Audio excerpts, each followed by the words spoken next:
Just so you know, the girls are outperforming you by almost double. Okay, so let's talk about, we're gonna do step 11 today, but let's talk about things. We did step 10 last week, and we found out there's some musts in there. And we also found out that that's where it says, if you have carefully followed directions. So, does anybody remember where the directions start? I'm gonna say 58. Page 58. How do we know that? It says 'Cause, 27 or 29. On 29, it says that, doesn't it? On 29, it says, right after we agnostics, we are given clear-cut directions. Further on, we're given clear-cut directions. Further on is page 58.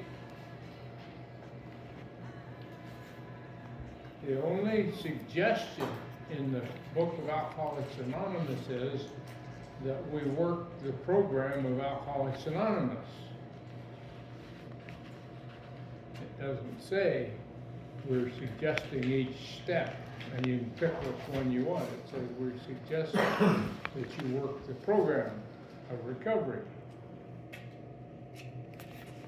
And the old timers always said there are no suggestions because if we give a rummy an out, he'll take it. So if we suggest you do something when you first come in, you probably won't do it. And that's why we do the first 43 pages for a newcomer and have them keep hash marks so that they can convince themselves that they're alcoholic, that they're exactly like what's in the book. And once they can admit that they're alcoholic, then we can start working the steps. And right after how it works is step 3. Okay? And if we've admitted we're alcoholic, we've already worked step 1 and 2. Okay, so we're going to get into meditation and prayer. I'm going to read you a couple things out of the 24-hour book. I may have read some of this last week, but we're going to do it again. These are meditations out of the 24-hour book. Because this is what we're trying to do. I will try to keep my life calm and unruffled. It is my great task to find peace and acquire serenity. I will not harbor disturbing thoughts. No matter what fears, worries, or resentments I may have, I must try to think of constructive things until calmness comes. Only when I am calm can I act as a channel for God's Spirit. And what does it say on page 77? Our real purpose is to fit ourselves to be of maximum service to God and to those about us. And what this just said is, only when I'm calm can I act as a channel for God's Spirit. So as long as I'm all upset, as long as I'm working with my character defects, I can't do what God wants me to do. And then today's, just happened to be today's meditation says, I must remember that in spiritual matters I am only an instrument. It is not mine to decide how and when I am to act. God plans all spiritual matters. It is up to me to make myself fit to do God's work. Same thing the big book says.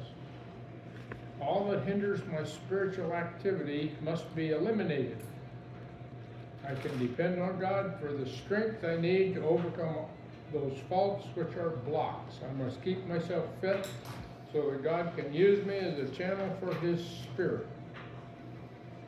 Then on April 15th, says, these are just some of them I picked out, there's a lot of them. On April 15th, you want to let her in there? I'll let her in.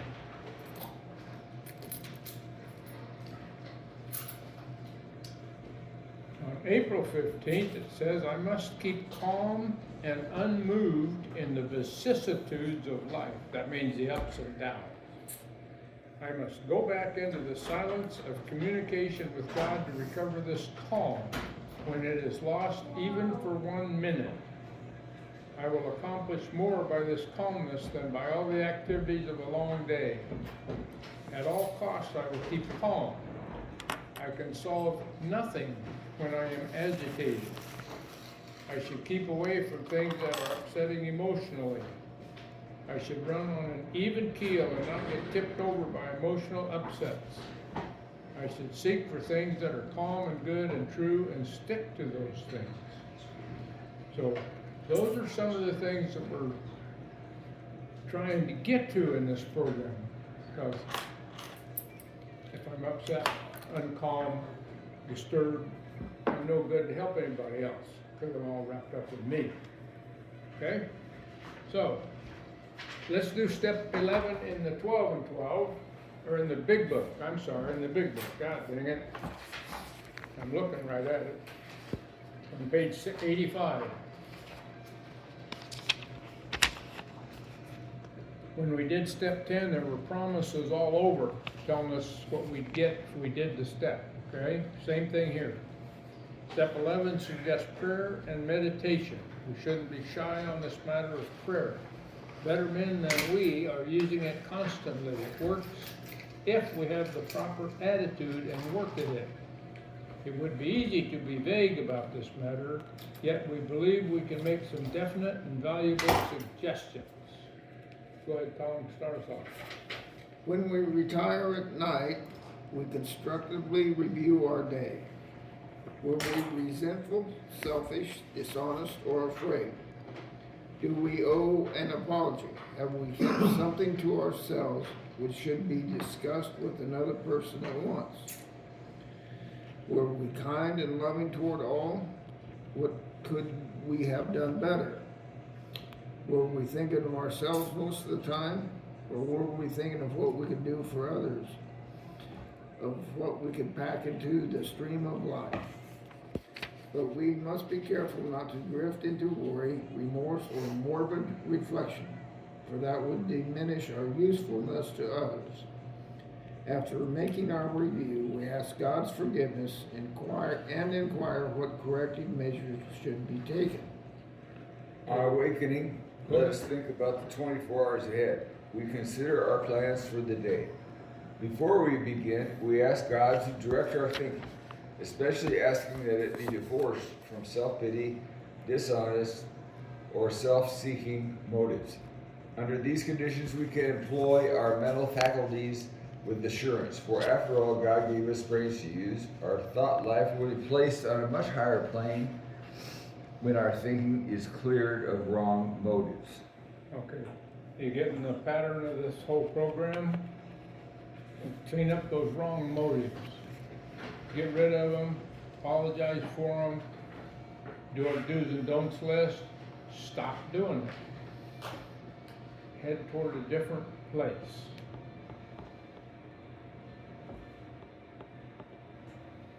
In thinking about our day, we may face a decision. We may not be able to determine which course to take. Here, we ask God for inspiration, an intuitive thought, or a decision. We relax and take it easy. We don't struggle. We are often surprised how the right answers come after we have tried this for a while. What used to be the hunch or the occasional inspiration gradually becomes a working part of the mind. Being still inexperienced and having just made conscious contact with God, it is not probable that we are going to be inspired at all times. We might pay for this presumption in all sorts of absurd actions and ideas. Nevertheless, we find that our thinking will, as time passes, be more and more on the plane of inspiration. We come to rely upon it. Okay, that top part of that paragraph on 87, those are the promises, those are the rewards we get for doing what it says we're supposed to do. I have to ask myself, I read those a sentence at a time and I say, do I want those things? Yes. So I just go to the paragraph before and it tells me exactly what I have to do to get it. Go ahead, John. We usually conclude Kiefer. the period of meditation with a prayer that we be shown all through the day that our next step is to be. That we have given whatever we need to take care of such problems. We ask especially for freedom from self-will and are careful to make no request for ourselves. We may ask ourselves, however, if others will be helped. We are careful never to pray for our own selfish ends. Many of us have wasted a lot of time doing that, and it doesn't work. We can easily see why. Okay, in that paragraph, it talked about the period of meditation. Okay, it's starting to tell us we're supposed to meditate. So, go ahead, John. As circumstances warrant, we ask our wives or friends to join us in morning meditation. If we belong to a religious denomination which requires a definite morning devotion, we attend to that also. If not members of religious bodies, we sometimes select and memorize a few set prayers which emphasize the principles we have been discussing. There are many helpful books also. Suggestions about these may be obtained from one's priest, minister, or rabbi. Be quick to see where religious people are right. Make use of what they offer. As we go through the day, we pause when agitated or doubtful and ask for the right thought or action. We constantly remind ourselves we are no longer running the show. Humbly saying to ourselves many times each day, "Thy will be done." We are then in much less danger of excitement, fear, anger, worry, self-pity, or foolish decisions. We become much more efficient. We do not tire so easily, for we are not burning up energy foolishly as we did when we were trying to arrange life to suit ourselves. It works. It really does.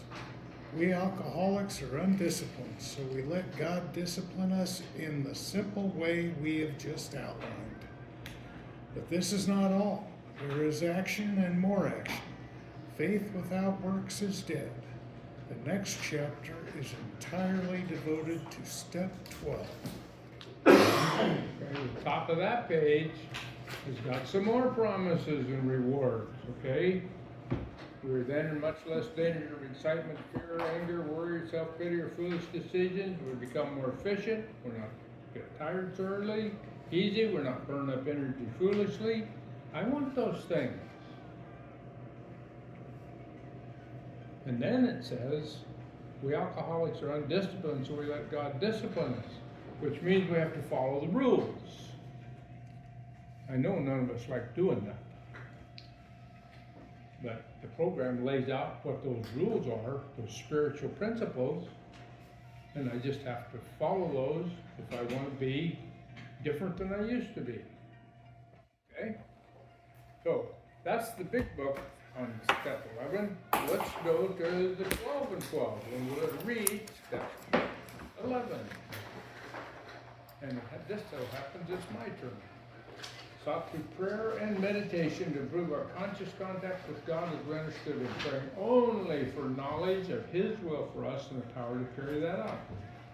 Prayer and meditation are our principal means of conscious contact with God. We AAs are active folk, enjoying the satisfactions of dealing with the realities of life, usually for the first time in our lives, and strenuously trying to help the next alcoholic who comes along. So it isn't surprising that we often tend to slight serious meditation and prayer as something not really necessary. To be sure, we feel it is something that might help us to meet an occasional emergency. But at first, many of us are apt to regard it as a somewhat mysterious skill of clergymen, from which we may hope to get a second-hand benefit. Or perhaps we don't believe in those things at all. To certain newcomers, and to those one-time agnostics who still cling to the AA group as their higher power, Claims for power of prayer may, despite all logic and experience in proof of it, still be unconvincingly or quite objectionable. Those of us who once felt this way can certainly understand and sympathize. We well remember how something deep inside of us kept rebelling against the idea of bowing before any God. Many of us had strong logic too, which proved there was no God whatever. What about all the accidents, sickness, cruelty, and injustice in the world? What about all those unhappy lives which were the direct result of unfortunate birth and uncontrollable circumstances?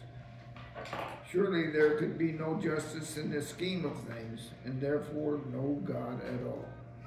Oh my goodness. We've almost proved there isn't any God. So I wouldn't let all those horrible things happen. Sometimes we took a slightly different tack. We said to ourselves, the hen probably did come before the egg. No doubt the universe had a first cause of some sort.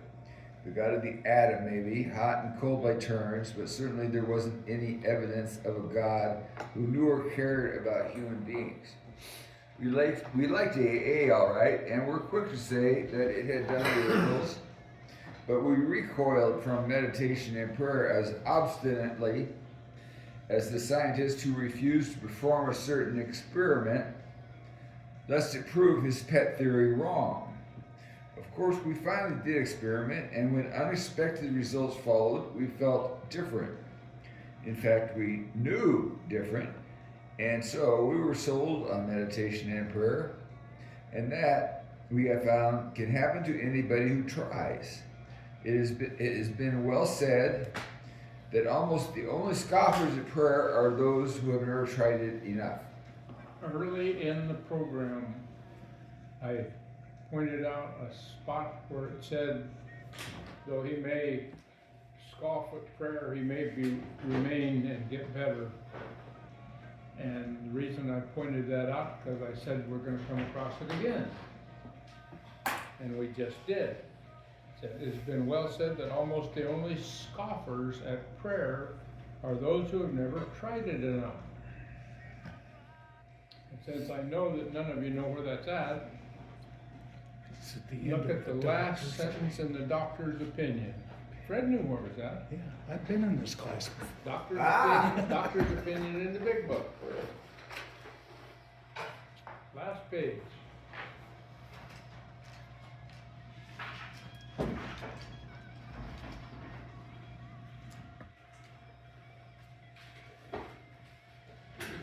Nope, wrong book. Doctor's opinion. What's it say, Jim?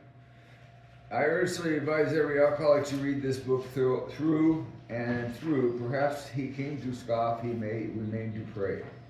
Yep. It's a little different. I like this one It's a little 12 inch a lot better. Yep. I'm just pointing all these things out so that you know that somebody just didn't make all this stuff up. All these books agree with each other on everything.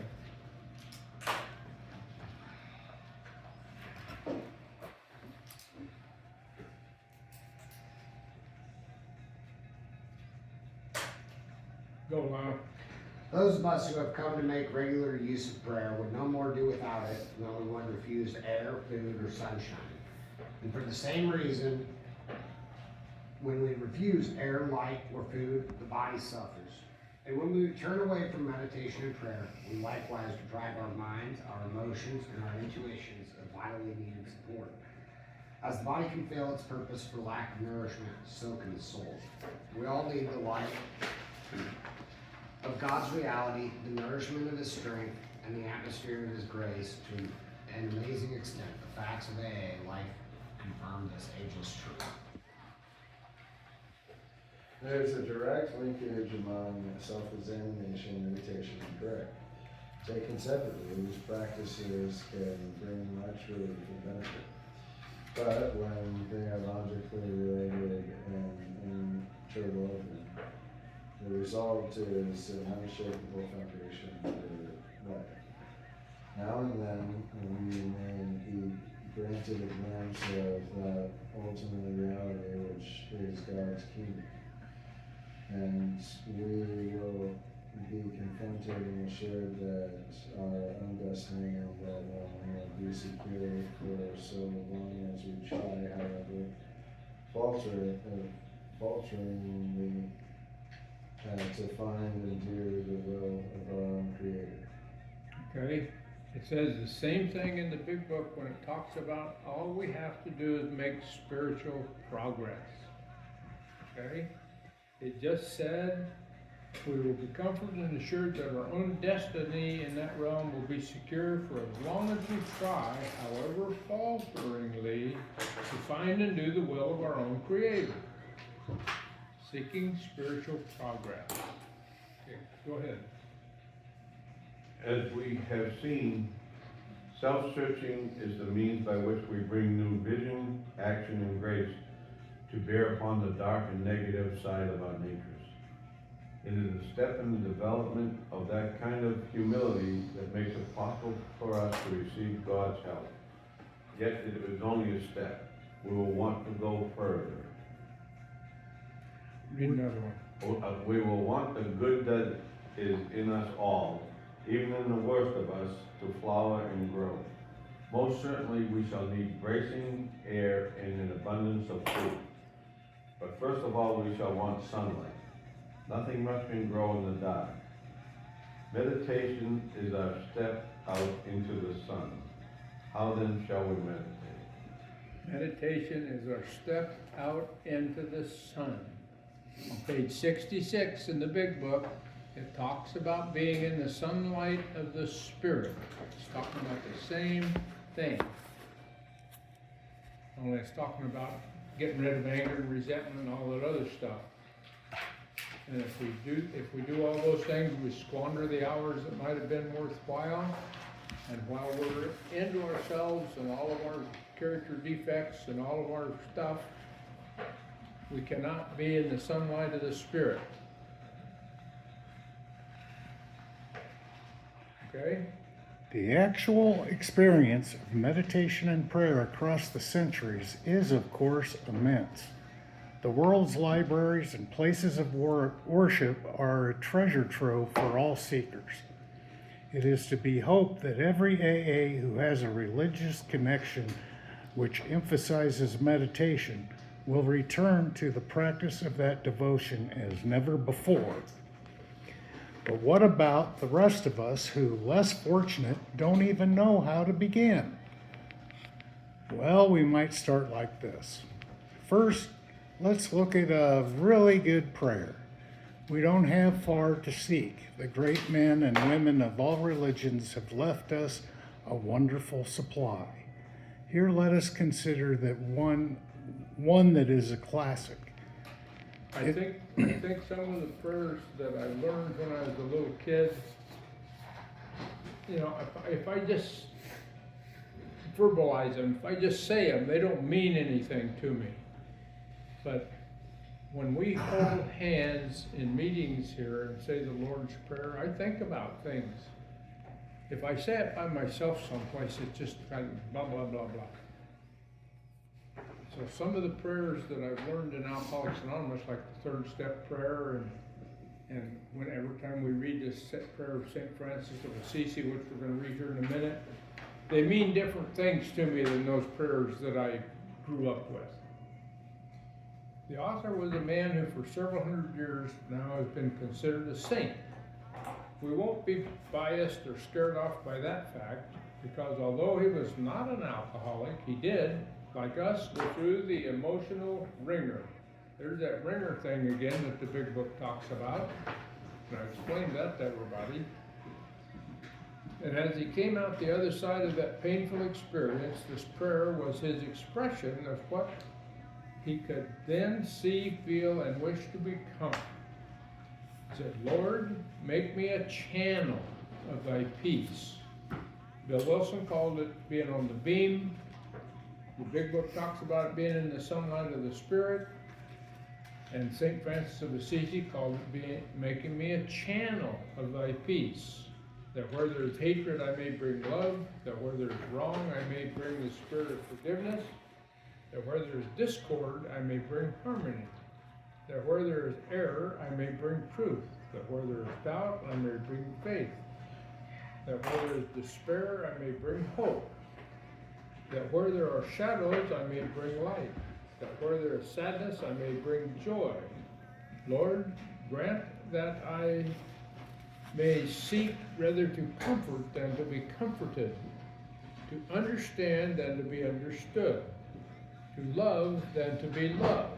For it is by self-forgetting that one finds, it is by forgiving that one is forgiven, and it is by dying that one awakens to eternal life. Amen. Okay? Anybody in here that wants to try and do all those things, you're not going to make it. You might do some of them, but that's getting pretty spiritual to do all those things that it talks about. But we can certainly think about them and certainly try to do some of them. Go ahead. This was Francis of Assisi.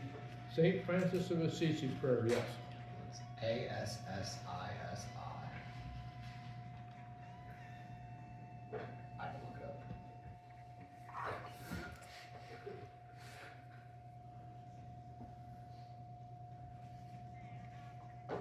And when he started reading, did everybody find that page 66 in the book where it talks about sunlight of the Spirit? Yes. That's a tremendous paragraph. You should know exactly where that's at and be able to find it anytime you get upset.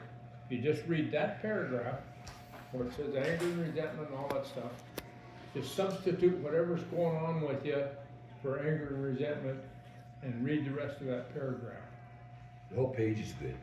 Hmm? The whole page is good. The whole page, oh yeah, there's a whole bunch of pages that are good, you bet. It's in our directions.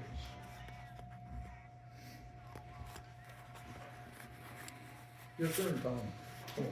Bottom, As beginners. 99.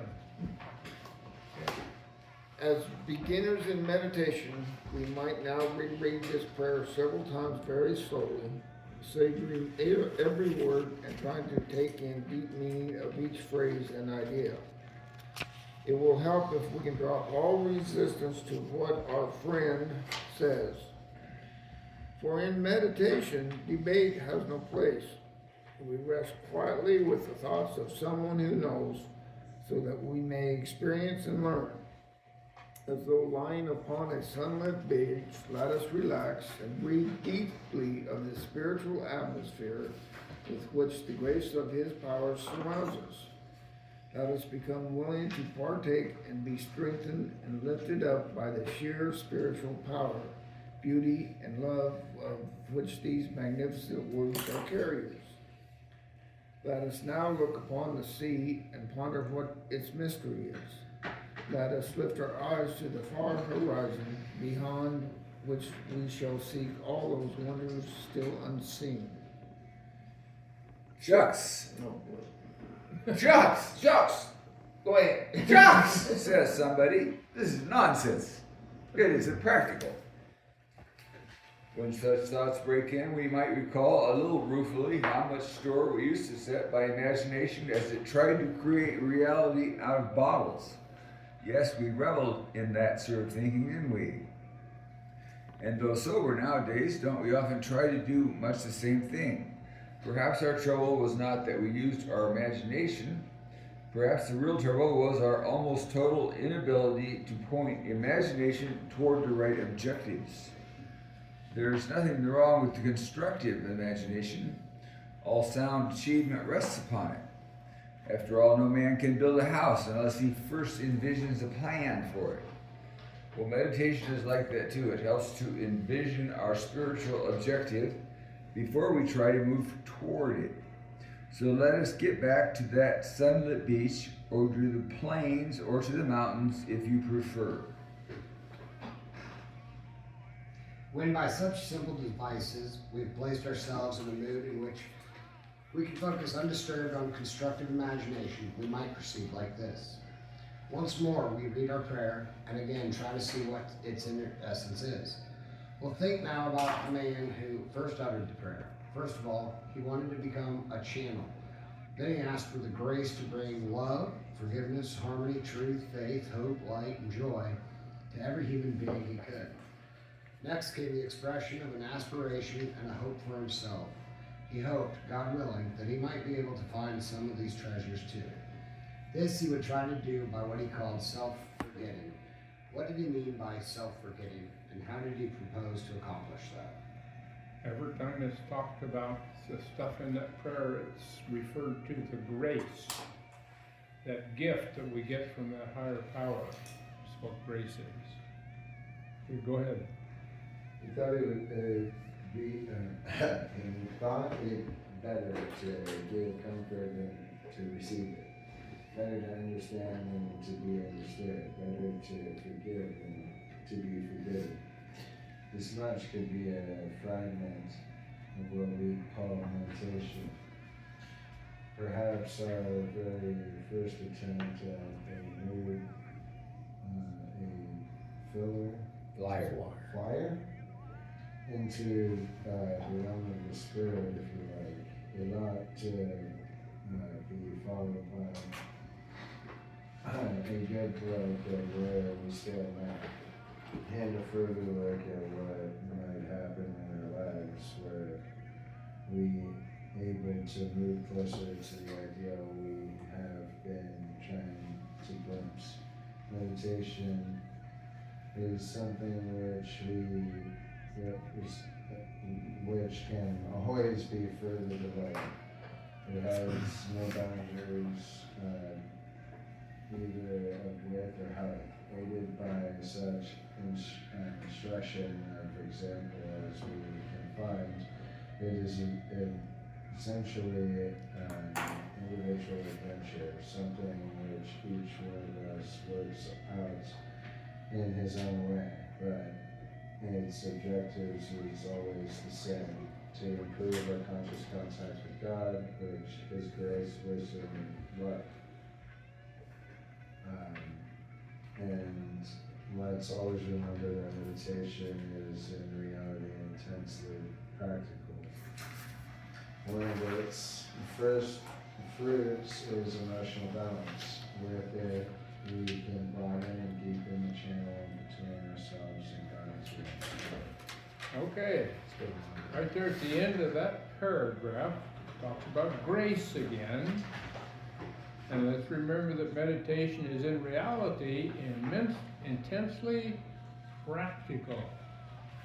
They used to tell me to count to 10, remember? And I never did that. I always went off half-cocked. Always jumped into the fight. But if I'm halfway comfortable with being calm and unruffled, and I can find a quiet spot and go into meditation, it really helps. And then that last sentence says, one of its first fruits is emotional balance. With it, we can deepen the channel between ourselves and God as we understand it. Why do we want emotional balance? His life's a lot better than mine. Come on, guys. Bring serenity. If we have emotional balance, then we don't have to worry about all that other stuff that comes without it. Okay, You get more sex. let's go back. All the way back to Let's go back to page 88. Anybody remember the acid test? What's the acid test say? Can we stay sober, keep an emotional balance, and live to good purpose under all conditions? Yes, we can stay sober. We found out how we could live up to good purpose under all conditions because it told us out on page 91. It said we had to develop self-restraint. We had to hold our tongue. What did it say? Pencil and tongue? I can't remember exactly how it says it. Tongue and Nothing pays pen. off like restraint of tongue and pen.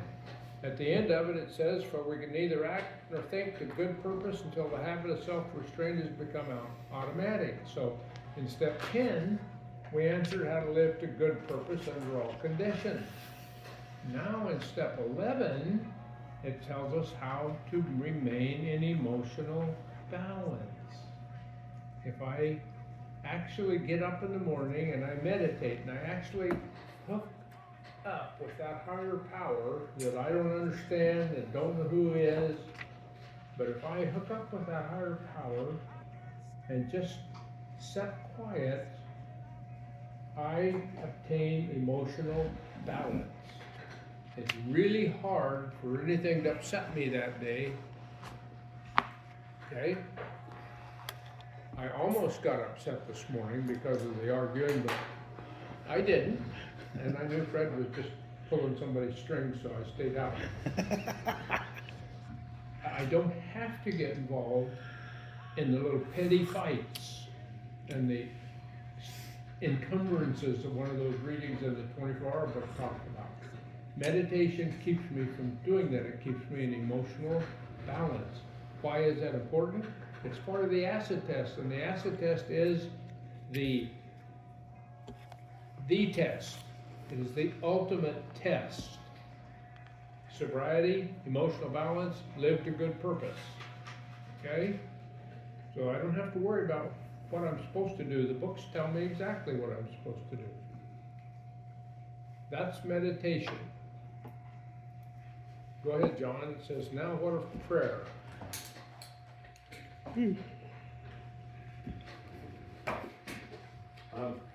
I've been going, okay, yeah. Now what of prayer? Prayer is the raising of the heart and mind to God. And in this sense, it includes meditation. How may we go about it? And how does it fit in with meditation? Prayer, as commonly understood, is a petition to God. Having opened our channel as best we can, we try to ask for those right things of which we and others are in the greatest need. And we think that the whole range of our needs is well defined by that part of step 11, which says, knowledge of His will for us and the power to carry that out. A request for this fits in any part of our day. In the morning, we think of the hours to come. Perhaps we think of our day's work and the chances it may afford us to be useful and helpful, or some special problem that it may bring.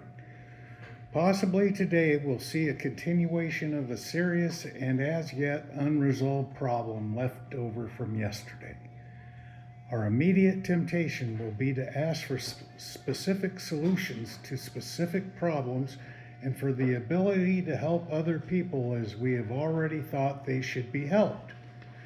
In that case, we are asking God to do it our way. Therefore, we ought to consider each request carefully to see what its real merit is. Even so, when making specific requests, it will be well to add to each one of them this qualification, if it be thy will. We ask simply that throughout the day, God place in us the best understanding of His will that we can have for that day, and that we be given the grace by which we may carry it out. Okay? If I say prayers and I don't ask for much for myself, I just ask God to guide me through the day and help me make right decisions and be what I'm supposed to be when I'm supposed to be there. God will take His grace and tell me what to do.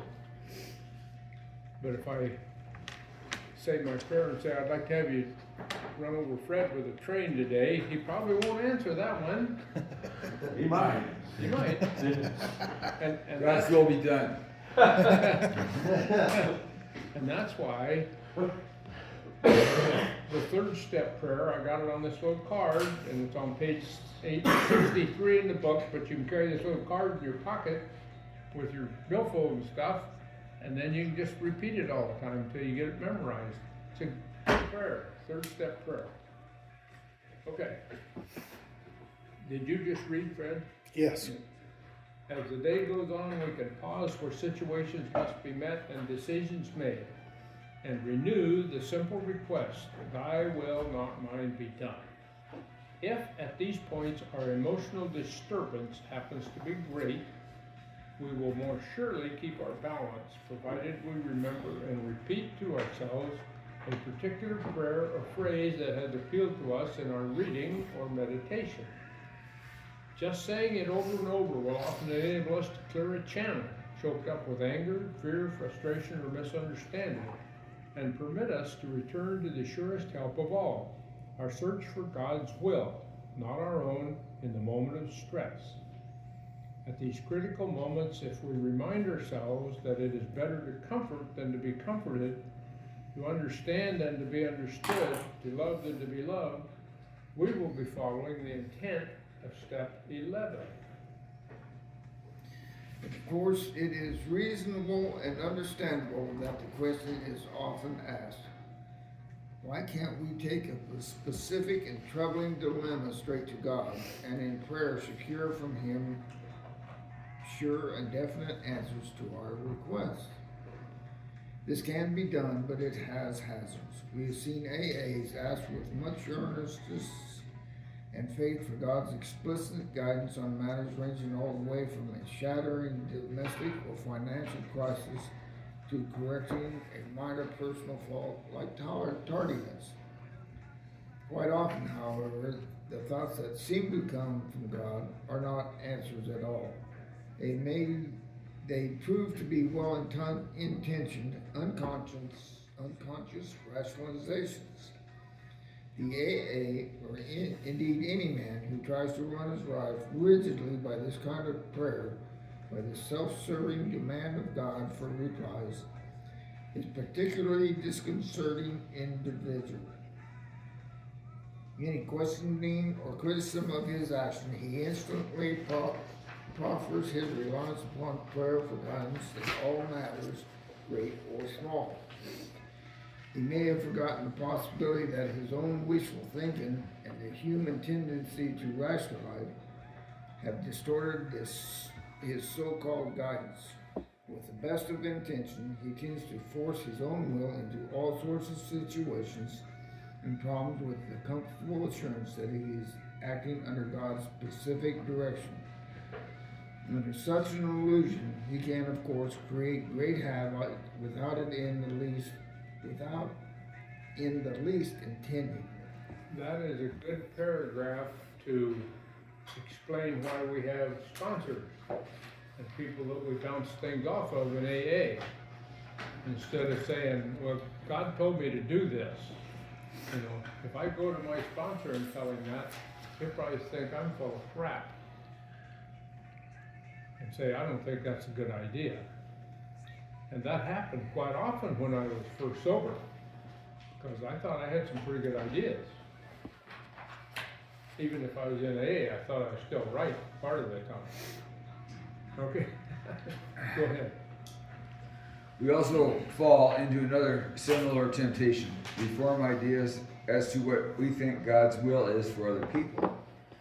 We say to ourselves, this one ought to be cured of his fatal malady, or that one ought to be relieved of his emotional pain, and we pray for these specific things.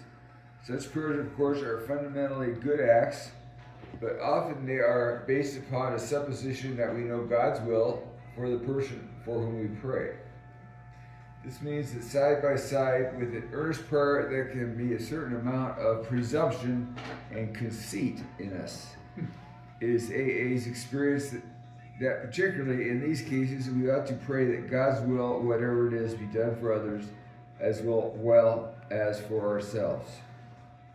Oh, once you say it like that, it changes things, doesn't it? If I pray for myself, I gotta say the same thing for others. So if I'm praying that Fred gets run over by a train, I can't probably do that because I don't want to get run over by a train.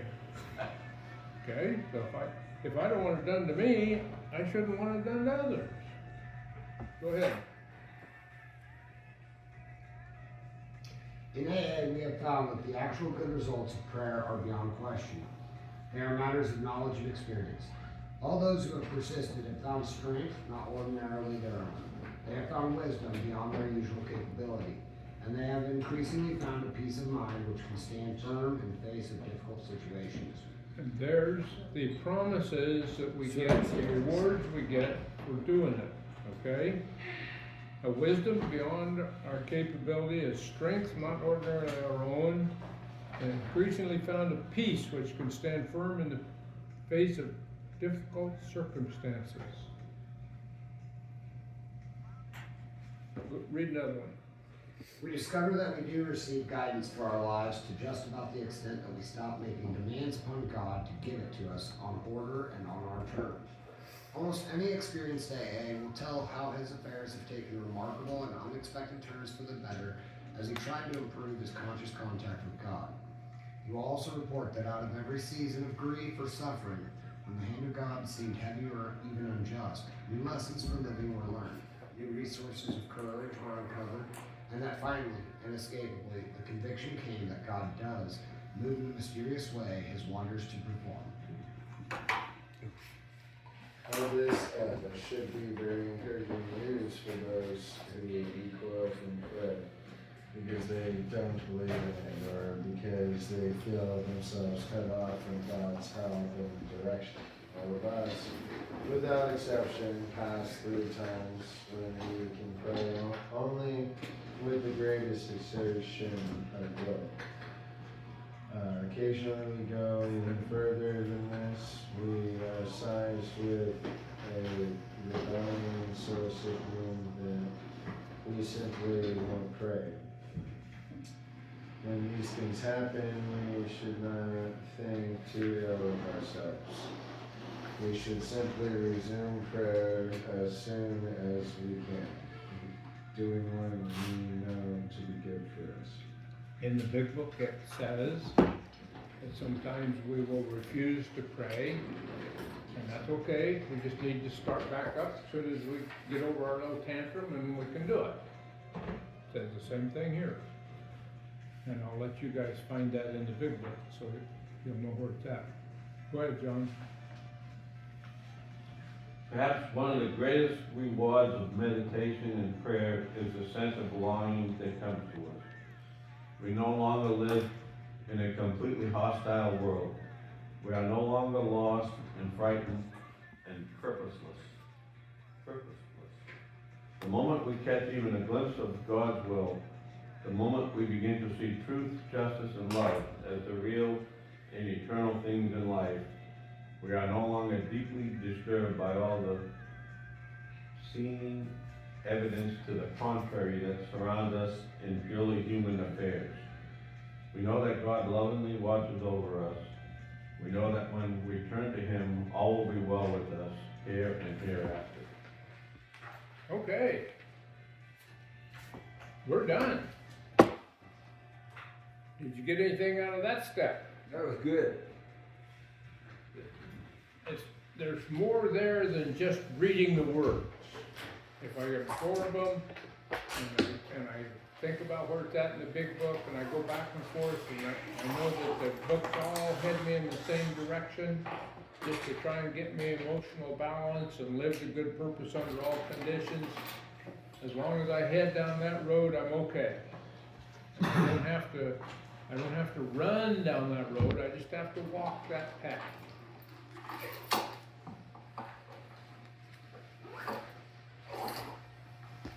And on page 70, when it talked about our sane and sound ideals, if you remember, which was our searching and fearless moral inventory, it said that if I slipped and I did something that I really didn't want to do anymore, but my intentions were legitimate and I was really trying to change, God would forgive me. And if my intentions weren't good and I really didn't want to change, I'll probably go back drinking. So it's all about being honest with myself, other people, my sponsor, God when I pray. Okay? Any questions, comments, criticisms? We're not gonna do step 12 because it's pretty much a review of everything. And you can read it by yourself.